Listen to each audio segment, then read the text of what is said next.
Have you ever noticed how stress often leads to mindless and impulsive eating? Do you often skip meals and then reach for something unhealthy just to satisfy your hunger? Whatever is handy or available, even though you know it's not good for you? Do you keep a secret stash of emergency junk food stockpiled? Potato chips, cookies, candy, just in case the urge strikes and you might need a fix? Or have you ever made an extra stop at a gas station convenience store for a quick pick me up? Don't let it bother you. You're only human.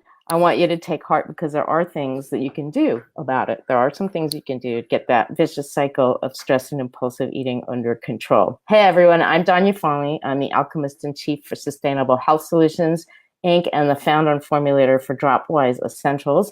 And I'm on a mission to empower you to take back control of your health by sharing vital information and advice to help you consistently make smarter and healthier choices.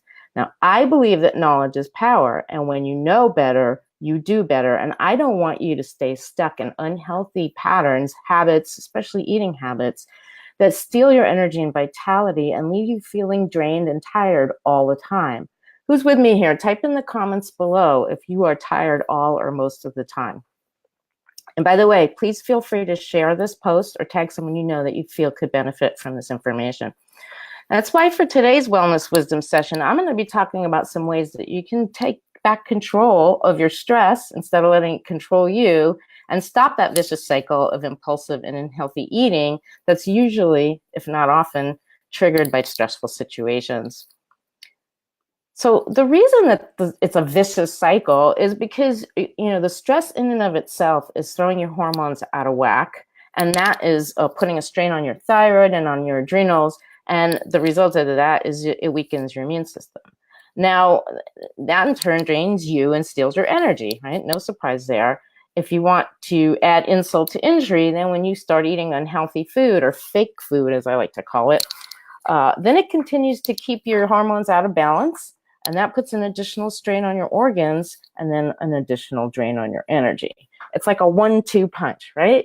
You're feeling overwhelmed and stressed by all the stuff that you need to do.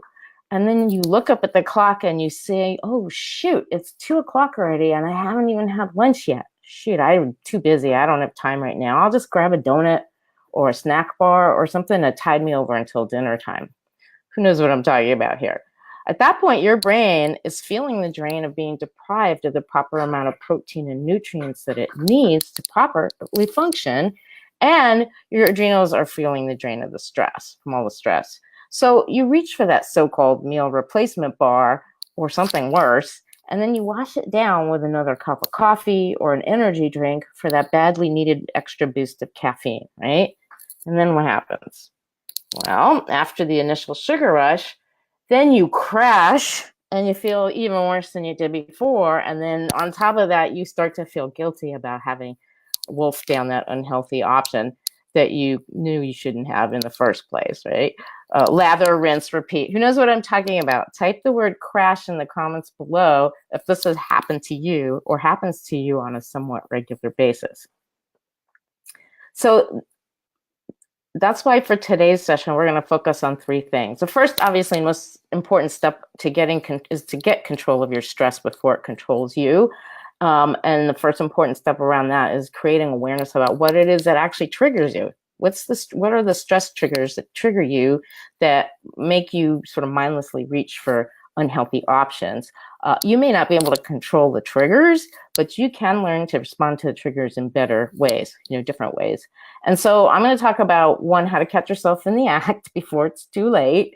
So that means how to become aware of the triggers when they strike, because once you're aware of them, then you can be more intentional on how you respond to them. And then number 2, we're going to use, I'm going to show you how to use some quick and safe stress busters, things you can easily use to help you get grounded and make better food choices in the moment, and then eventually over the long run. So if you practice that consistently. Now, last but not least is probably the most obvious one, which is the importance of planning and preparing in advance so you have healthier options on hand when the urge strikes you or when you need it. All right. So the first step is to keep a journal. Keep a food stress journal, a food journal, a stress journal, whatever you want to call it. Now, this is by no means a quick fix, right? But it is the first step to creating awareness and service, making conscious and more intentional choices. And what you want to do is you want to know when and under what circumstances you tend to find yourself reaching for something you know is not good for you, but you still eat it anyway. Who knows what I'm talking about? Type the words "my bad" in the comments below if this is you. So what you're trying to do is clearly identify your stress triggers, right? So the next time it happens, you can take a different action before the impulsive behavior overtakes you, right? So what you want to do is you want to look for recurring patterns, because that's where you can really pinpoint what the triggers are and deal with them accordingly. Now, this doesn't have to be anything fancy, by the way. I worked with a personal trainer last year, I think it was, for a few months, and he insisted that I keep a food journal. I just really didn't want to deal with it. I was like, I don't really have time to do this, but I did it, and it was important because he was able to show me some recurring patterns in my eating that I was able to then adjust and correct. So you can do something elaborate if you like, or you can just keep a small notebook handy that you can easily tote around, write in, or if you're really like, pressed for time, you can use your smartphone, right? Record a voice memo, just record it. And then listen to it later, but make sure you listen to it when you're not stressed out.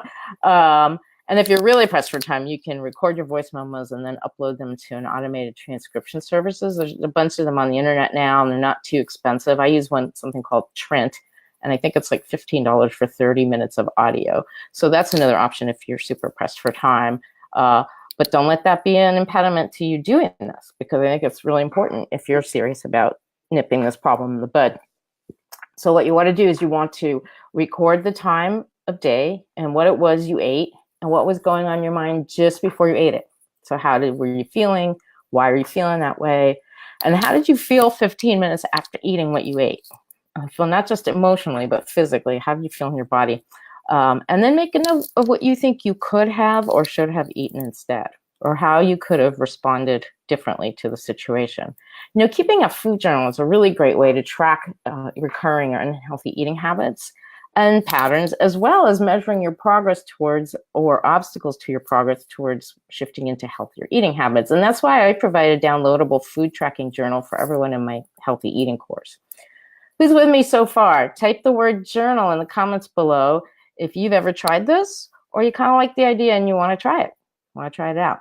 Now, last but not least here is don't beat yourself up about it, okay? The whole purpose of this exercise is to create awareness, because when you know better, you do better, right?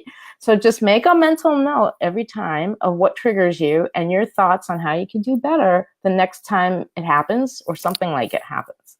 I think that's a really great way to go about it. Now, number 2 is to find quick and safe stress busters and keep them on hand. The 2 things that I suggest and recommend are aromatherapy and deep breathing exercises. Now, aromatherapy may not have occurred to you to try to use essential oils, but aromatherapy is a totally safe, natural, and effective way to quickly nip stress in the bud. Almost all essential oils have stress-relieving properties, so any quality aromatherapy can do the trick, or your own little selection of oils, whatever you prefer. I generally recommend oils like lavender, clary sage, chamomile, geranium, and any citrus oils are all especially effective for stress. And, interestingly enough, research studies have shown that within 10 minutes of sniffing some lavender essential oil, the subject's brainwave activity was the same as the activity of someone who was meditating. Fascinating, right? Pretty cool, I think. Anyway, I like to keep these little trial size Dropwise products on hand, quick pick-me-ups. Got a little spray here. Does the trick for me every time. A little bit like that. Just little handy things you can keep in your drawer, in your purse, wherever you go. Doesn't have to be Dropwise, but I call them like little spas in a bottle. So next time you're feeling stressed, and instead of indulging in an unhealthy meal or snack first, ditch the junk food and reach for an aromatherapy solution and let yourself get grounded so you can make a smarter food choice. Again, both in the moment, and then if you do this regularly, you'll make smarter choices over the long run. Now, the second thing is deep breathing exercises. Next best thing to aromatherapy for a quick fix. And the cool thing about it is that even if you can't find a quiet place where you can go sneak off to and lay down for 5 minutes to do this little meditative getaway, you can still do a few minutes of deep breathing, even in your chair, wherever you are, and it'll instantly slow your heart rate and help you get grounded. And so again, so you can be more conscious in your choices. So I like a technique I call the 5-20-10. So you close your eyes and then you take a deep breath in through your nose to the count of 5. And then you hold it for the count of 20. And then you exhale through your mouth slowly to the count of 10. So it's 5-20-10. And that can really like do it for you. I mean, you want to do that like 10 times, by the way. So you do that and then repeat 9 more times. And then see how you feel when you're done doing that. And don't forget to note it in your stress journal, your food stress journal. And by the way, this is a really great technique to use in bed at night before you go to sleep, to help clear your mind and help you get to sleep faster and more easily. And it's also a great thing to do first thing in the morning in bed before you get out. If you do it like 10 times, it takes about, 6-7 minutes max. So it's really a worthwhile thing to incorporate into your routine if stress is really a big issue for you. Now, of course, last but not least, and the most obvious, again, like I said, which is to plan ahead and be prepared. So the most important thing you have to do is to keep your home and your office completely free and clear of unhealthy snacks and foods, okay? No more stockpiling, no more secret stashes. This won't necessarily stop you from indulging when you're out and about, but it will cut down a lot on the amount of poor food choices you make when you're in those situations that usually trigger you. So if you're doing this in connection with some of these other steps that I already mentioned, it will help you out a lot. And that's because once you clear out the biggest offenders, you got to replace them with something else, right? So you're going to want to replace them with healthful or healthier, and it's all like a matter of degrees. And sometimes you have to do it gradually. So in other words, if you can't get off the potato chips, then go to a healthier brand of potato chips, and that kind of thing. So this is a big one to tackle, and it's probably the one that's the most challenging to do. And most of you already know what it is you shouldn't be eating, but do you really know what to eat instead? What you replace those unhealthy snacks with has to taste good and be satisfying, or you won't do it, right? You won't stick with it, right? And this is one of the key topics I cover in my healthy eating course. We cover what you absolutely have to stop eating right away because it's draining your energy and destroying your health. Then we cover what you can start eating instead that will taste good and make you happy without feeling deprived. I also bring in a tiny habits expert to show you ridiculously simple ways that you can learn to stick to your new healthier eating habits. It's so awesome, so cool. Now, if you want to know more, make sure you join me here live for my masterclass, Is Your Diet Killing You or Just Making You Tired All the Time? It's happening next Tuesday at noon Pacific. I'll post a link in the comments below to the event page. But make sure you join me when it's happening. Join me live because I have a special offer for everyone who's going to attend. And I'll share how you can enter to win a free seat in the next course, which is actually starting in just 2 weeks. But you have to be there to find out. You have to be there live to find out. So who's with me so far? Type in the comments below the word diet if you want in on this. So excited. I'm really psyched for this. So let's do a quick recap. Okay, so we know that impulsive and unhealthy eating habits are often triggered by stressful situations. So the first step to getting this vicious cycle under control is to simply just create awareness around what triggers you, right? In other words, what are the stressful situations or the thought patterns that lead you to repeatedly reach for something you know is not healthy for you and you shouldn't be eating it, but you eat it anyway, and then you feel worse and you make yourself guilty about it afterwards, right? So that's what I mean by the vicious cycle. And the best place I believe to start is to start tracking what you do, what you're eating, and what's causing you to eat that. So you keep a simple daily food/stress journal, whatever you want to call it. It doesn't have to be anything fancy. You just want to note down the day and time, what you ate, and what was going on just before you ate it. Like what were the situations and thought patterns that preceded that, and then how you felt in your body 15 minutes or so after eating. Then once a week, you review what you wrote down and look for the recurring patterns or telltale signs that may not have been so obvious to you in the moment. And once you identify these, you can be more prepared, conscious, and intentional in your choices when the situations repeat themselves or when the urge strikes you. Now, number 2, we talked about other ways to address the stress triggers, right? And to change the way you respond to them using some quick stress relief, stress busters, so to speak. I like aromatherapy products or essential oils are one quick, fast, and quick way to do that. And the other way is doing deep breathing exercises, which you can do even sitting in your chair. You don't necessarily have to be laying down or off in a quiet place. You just close your eyes and do the breathing, and it takes about 5-6 minutes to do it.